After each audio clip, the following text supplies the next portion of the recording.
Episode 4.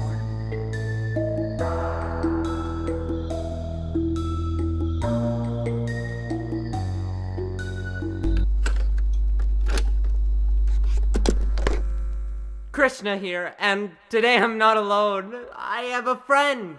Well, not a human friend. He's a spider. Or she, I don't judge. When I was trying to get to sleep, I felt a little tickle on my leg, and I'm not sure its breed, but I know it has to be pretty small. Or maybe it's a baby. Oh, so cute. I assume they came from the vent, and I'm just so welcome to have another life form to talk to, even if they can't talk back. I'm desperate. I'm very desperate. Anyways, did you know some spider sacks have thousands of young in them? I think there's about 40,000 breeds of spiders, and for comparison, there are only a few hundred breeds of dogs.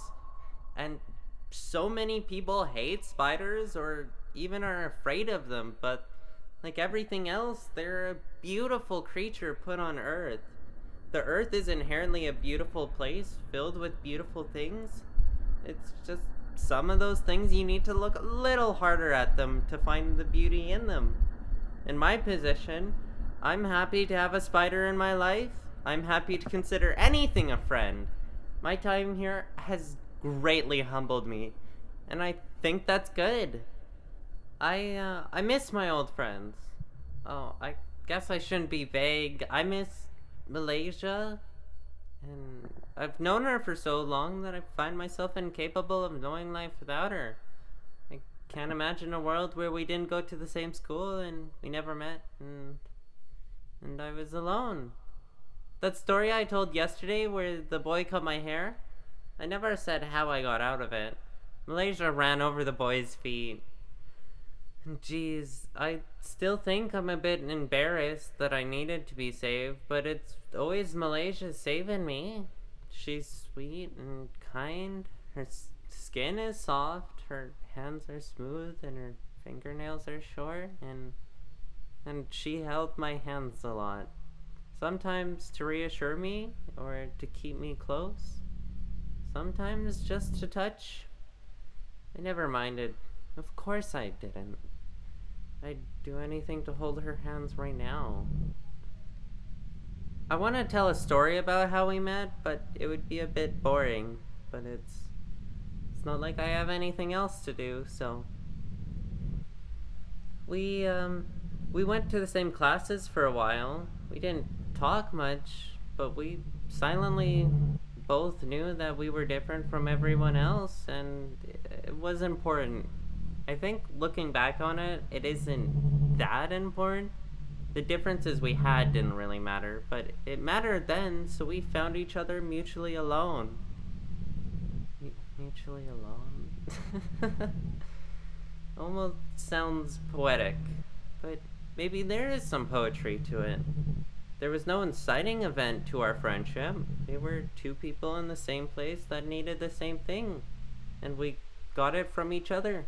That's how friendships usually work in elementary. Ours just didn't end. And I remember around the end of our senior year, I was scared to lose her. Malaysia is that's such a smart girl. That's a bad way to explain it, but she spent every moment of the school year writing essays and raffles for scholarships.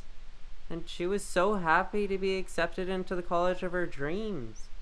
I had to work, and I wasn't nearly as smart as her. And sure, I used to be at the top of my class, but it got harder to study when I had to start working. Around middle school, I found myself at the top of the bell curve. Not too bad and not too good.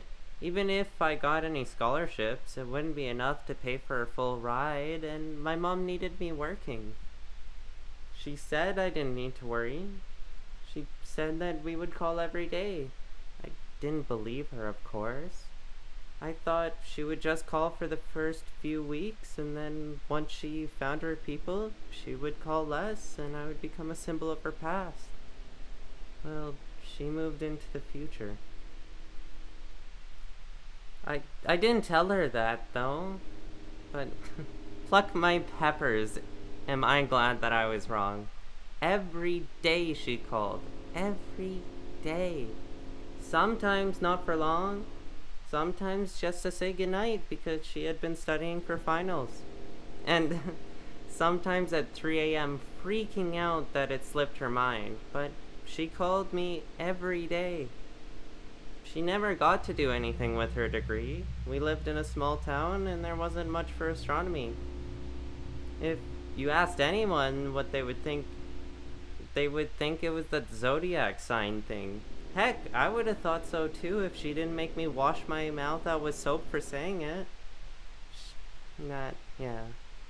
The way she talked about it, it was like moving away wasn't even an option. She became a librarian and made art to sell online to make ends meet. I worked at a call center for customer service, but I always ended up picking up odd jobs to help out. My mom was getting older, so I needed to help out wherever I could, like how she did for me once. It wasn't long after Malaysia got back that my mother, well, I already talked about that. For the first time in my life, I saw a counselor. She suggested I find a roommate, even though I didn't like them. It would stop me from being alone. And, well, in the end, I didn't end up doing that. I moved in with Malaysia instead. I figured if all these years we managed to stay friends, then we could be pretty good roommates. And we did. She was smart and skilled. Sometimes she would have friends over, and she always made sure to tell me. Our house always smelled like sweet candles. Normally vanilla and lavender. It's only recently I started lighting the candles myself. Some nights she would cook, some nights I would cook. Most nights we both did it, and there was that occasional night where we just end up ordering takeout because we were both too tired.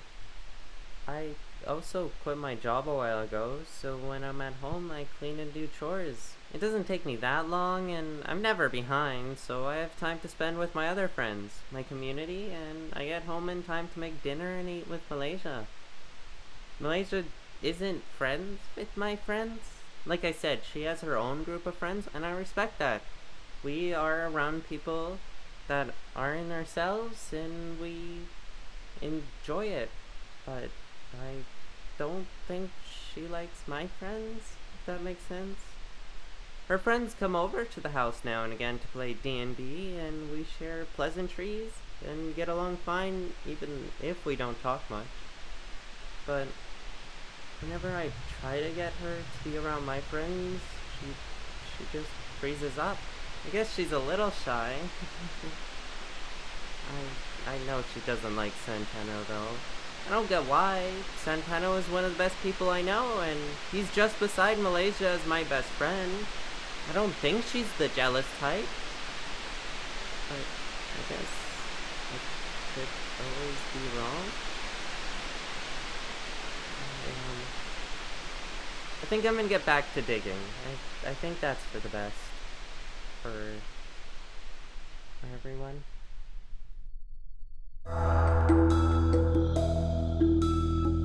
Krishna Karna is voiced by Lucky Feline. Voidwalker is a fiction podcast produced primarily through volunteer efforts.